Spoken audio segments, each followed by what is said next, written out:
right, this is part 1 for 5.3 in Math 31, which is about concavity and inflection points. And this is where curve sketching starts to get more and more interesting. We're going to talk more and more, hurtling towards 5.4, which is the whole process altogether, which allows us to sketch curves. Concave or concavity, which is concave up or concave down, we'll talk about, are really important because what they tell us is about what the slope of f of x is doing. And it's going to be really, really important that we keep our terminology straight. Concavity tells us about the shape of f of x by examining the value of f double prime of x, the second derivative of f. And we'll talk more about that as we get through the notes. Now, what this looks like kind of conceptually is that if we look at this particular curve, then talking about the slope, here my slope is, and I'll just say -2, here my slope is 0, and here my slope is +2. Now remember, this is the graph of f of x, so what we see happening is that our slopes are increasing.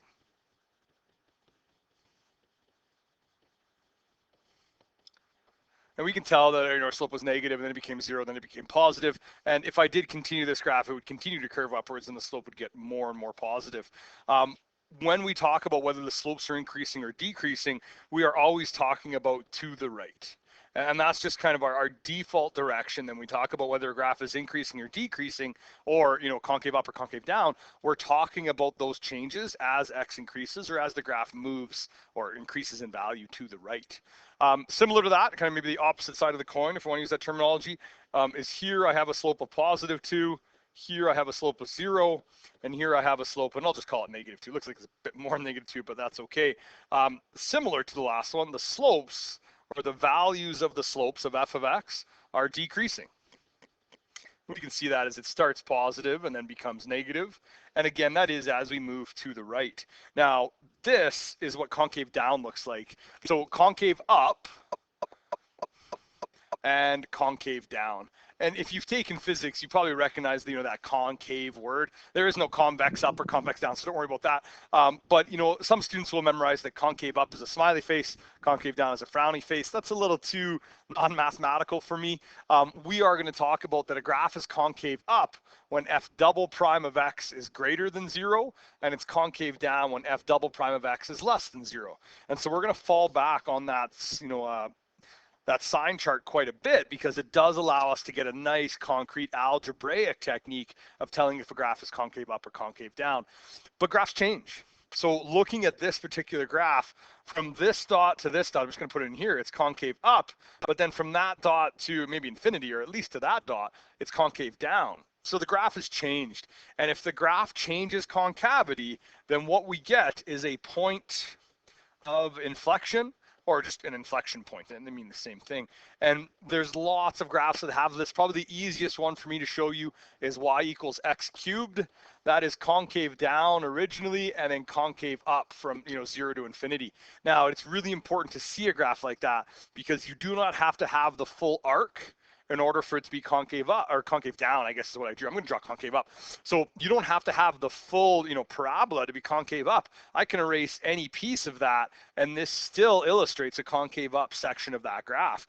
And the reason for that, if you ever get stuck, is you need to think about what's happening to the value of the slopes. And my slope is increasing as we go to the right on that little section of curve that I just drew there. Now, fortunately, there is a test for concavity. We can check the concavity of a curve by examining the second derivative. When the second derivative is positive, it's concave upwards on that interval. When the second derivative is negative, it's concave down on that interval. Now, it's going to be really important that just like we did with increasing and decreasing, if the second derivative is equal to 0, then the graph is neither concave up nor concave down. Right now, what is very important that doesn't prove it's a point of inflection. Points of inflection have to occur where the graph changes from concave up to concave down. Now, what is frustrating about that is our graphs can actually change their concavity on either side of a vertical asymptote. There would not be an inflection point at that location, but we would see the concavity of our graph change. And I think I'd like to show you another one of those, and it's a pretty classic example of this. If we looked at the graph of y equals 1 over x, which you should be pretty familiar with, I hope, when we graph that, it looks like this. This has a concave down section from -infinity to 0, and a concave up section from 0 to infinity, and it has a vertical asymptote at x equals 0. x equals 0 is a critical number, just like we did with our first derivative test. The critical numbers for f double prime occur when f double prime is equal to 0 or when f double prime is undefined. And that's going to be an important consideration as we travel forward in this 5.3 section. So try to keep in mind the graphs can change concavity, but they don't necessarily need to have an inflection point for that to occur, which seems maybe, I guess, counterintuitive, but it's really, really important that inflection points are points that exist on the function where the graph switches the concavity over that point. All right, let's do a couple of these, because typically if you have a good handle on the first derivative test in sign charts, concavity just ends up introducing that slight extra step that, the first thing I'm going to do is I'm going to find y prime. Now, y prime is 3x squared minus 6x plus 4. This would be very useful for me to find minimums or maximums, which is going to be a part of the kind of large questions at the end of the chapter. But right now, we just want to know about concavity.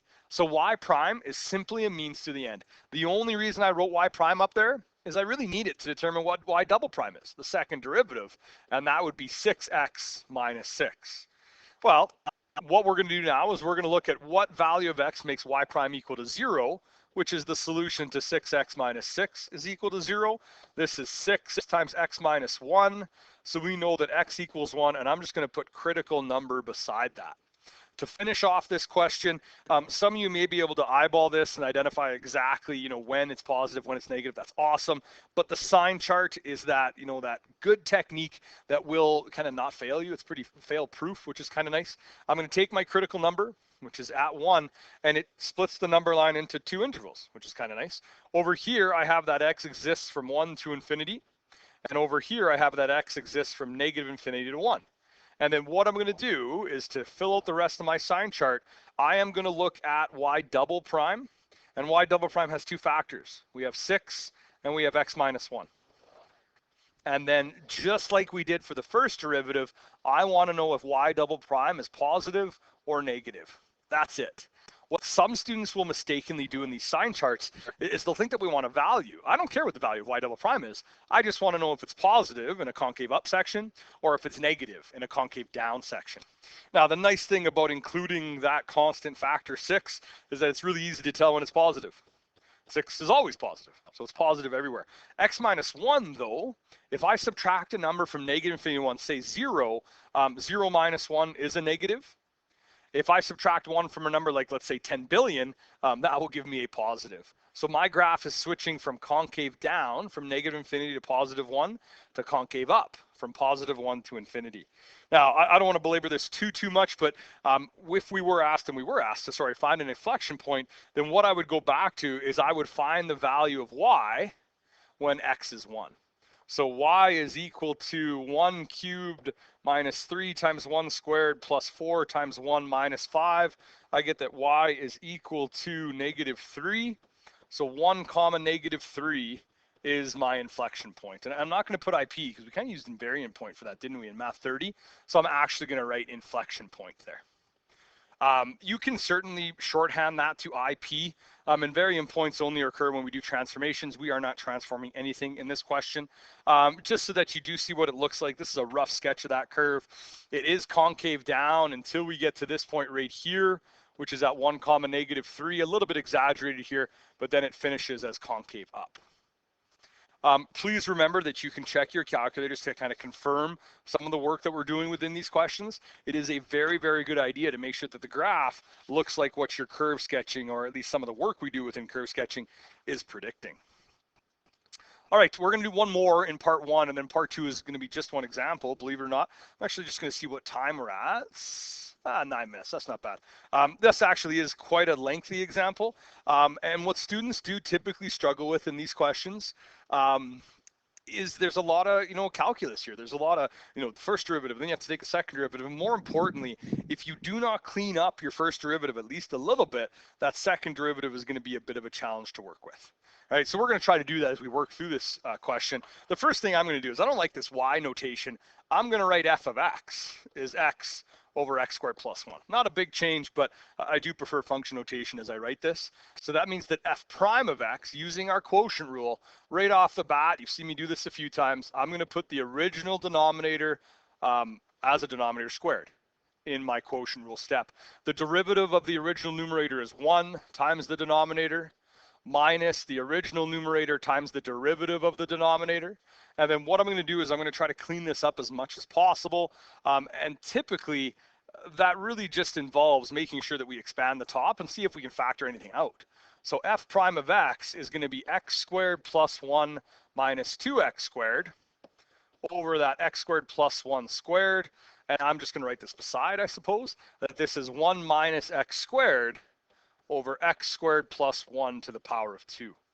Unfortunately, nothing we can do there to cancel, right? We could take a negative 1 at the top, but that's not going to cancel at the bottom. So that is as simple as we can make f prime of x. And what most students start to find in chapter 5 is that rational functions are a bit of a pain. And I can't deny that they are. They require the quotient rule. They often require the chain rule within the quotient rule, which is really what's going to happen in this next step. And I'm going to try to write out all the little calculus that's happening as accurately and kind of, explicitly as possible. So when I do find f double prime at x, the first thing that I'm going to do is I'm going to take the original denominator, which is x squared plus 1 squared, and I'm going to square it.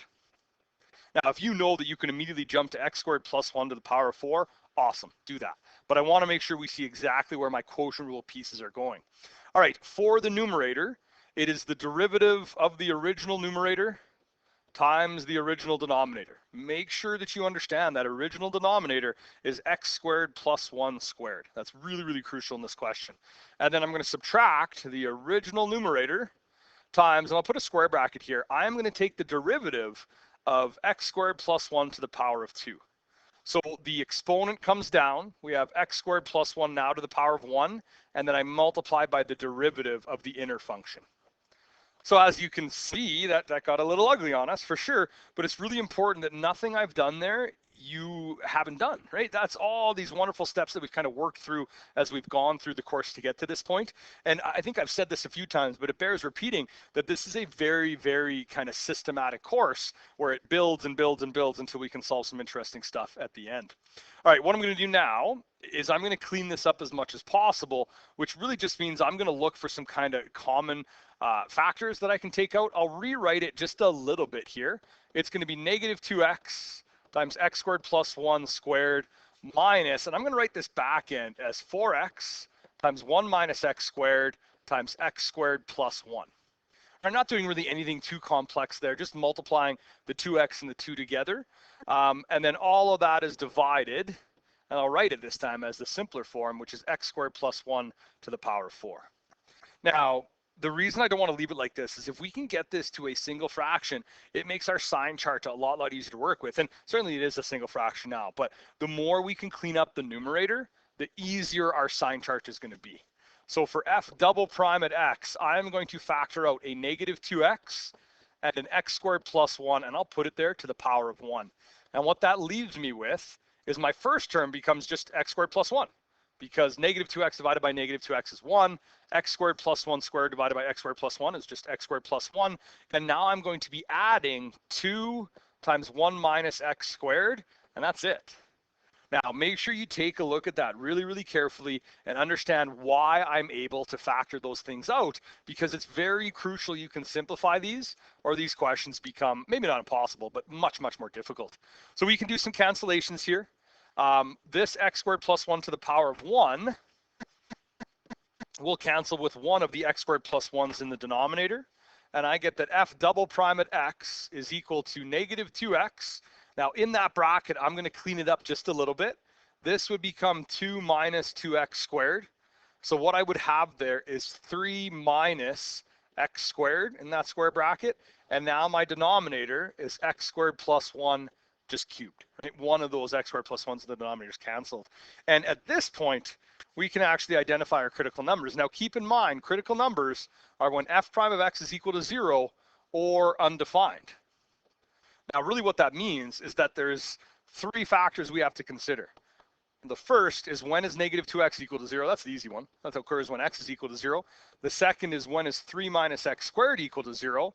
That's when x squared is equal to 3, or when x is equal to the positive negative root of 3. And then the last one I want to talk about, even though it doesn't happen in this question, is this function is undefined when x squared plus 1 is equal to 0. But this does not occur. x squared plus 1 is always positive. The smallest value of x squared plus 1 is 1. And this is why transformations from Math 30 are so useful. If you are trying to solve when x squared plus 1 is equal to 0, if you graph y equals x squared plus 1, you get a parabola that never touches the x-axis, which means it has no x-intercepts, which means x squared plus 1 over the real numbers is never 0. That's pretty important, I think. So I'm going to summarize that. Our critical numbers are going to be kind of in numerical order: negative root 3, 0, and positive root 3. All right, students do get a little bit, I don't know if scared is the right word, but they get annoyed when they get a radical like that. You have to make sure you don't fall into the pitfall of thinking that calculus is always going to be a nice pretty integer or even a nice pretty rational number. Root 3 is irrational. That doesn't mean we give up and kind of pretend that we didn't get that. We just have to roll with it a little bit. One thing that I always push to students is remember that this is approximately 1.73. And hopefully you remember that from calc. If not, put it into your calculator for sure. So we're going to try to, approach this sign chart with a really systematic technique, which is I always like first to break up my number line. So I'm going to put arbitrarily root 3 here, 0 here, negative root 3 right there. I like to write the intervals in. This is from 0 to root 3. This is from root 3 to infinity. This is from negative root 3 to 0. And then finally negative infinity to negative root 3. And those are going to form the columns in our sign chart. All right, a couple more factors than maybe your standard question. We have negative 2x, 3 minus x squared. You could split that and factor it, but we don't really need to in this question. And then the denominator, which is not necessary to include, but I think it is a good technique, at least to begin with, is x squared plus 1 cubed. Now, I always like kind of doing this in class, but it's a little bit harder digitally. Why don't I need to put x squared plus 1 to the power of 3 in this sign chart? Think about it for a minute here, and I'll kind of give the answer as we work through this section. Let's do negative 2x first, because it is actually easy. Negative 2x is positive when x is negative, but negative when x is positive, which is a bit of a weird kind of logical jump. Remember to pick a number. Negative 10 is less than, negative root 3. Negative 2 times negative 10 is a positive. So negative 2x, that factor, is positive when x is negative, but negative when x is positive. All right, 3 minus x squared is a little bit trickier. Keep in mind that if we square the root of 3, we get 3. So I'm going to pick a different radical instead. Let's say we pick the number, and I'll put it up here, the negative root of 10. If I plug that into the equation, 3 minus the negative root of 10 squared is 3 minus 10, so that's negative.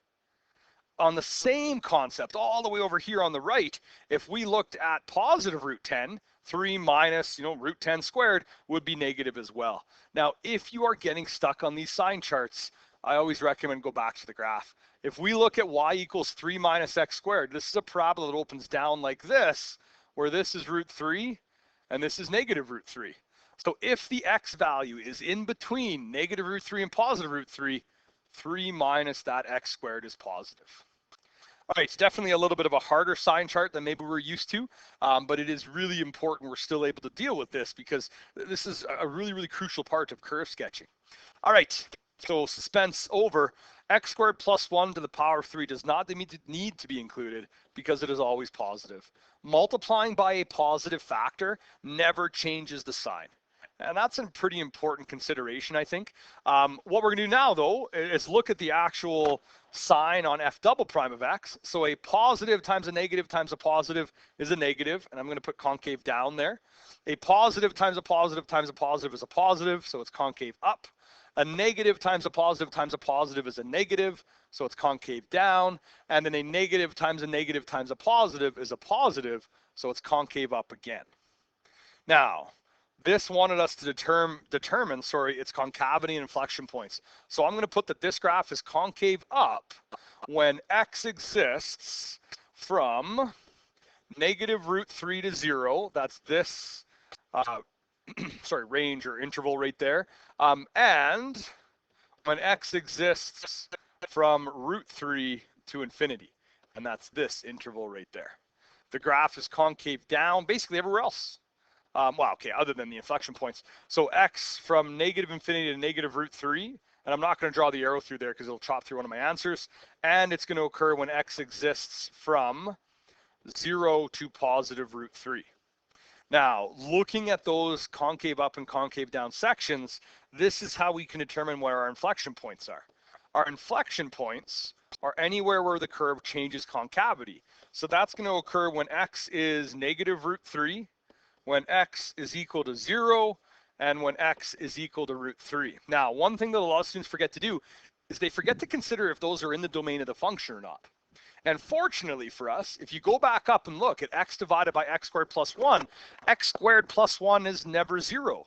So we never divide our function by 0. So the domain of my original graph is all real numbers, which means all the inflection points are valid. When I put them into the original function, I get negative root 3 and negative root 3 over 4.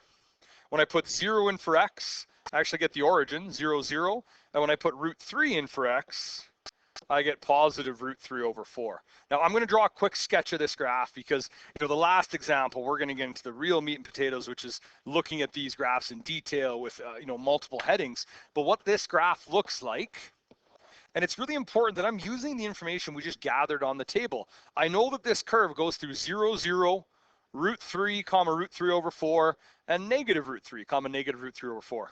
But I also know that it's concave up from negative infinity. Now, it does have a horizontal asymptote, so it should actually look like this. That's an inflection point where it switches to concave up, then it switches to concave down, and then it switches back to concave up. Now, that is a tricky graph to look at because some of this concavity is quite, subtle, I would call it. But if we look back up at our intervals, this is concave down, concave up, concave down, and then finally concave up as well. And I'm just going to put those kind of dotted lines to indicate where it's changing the concavity. It is a little bit difficult to understand that it doesn't have to be the full, parabolic arc that I drew when I talked about concavity. As long as it's a section of that, then it's valid. The closest you've come to doing this in a previous course is Physics 20. When we talked about how the curve of a distance time graph can actually tell us whether an object has positive or negative acceleration, that's this. We just don't actually use the technical algebraic technique for finding that. Okay, that's the end of part 1. Part 2, I promise, will be a little shorter.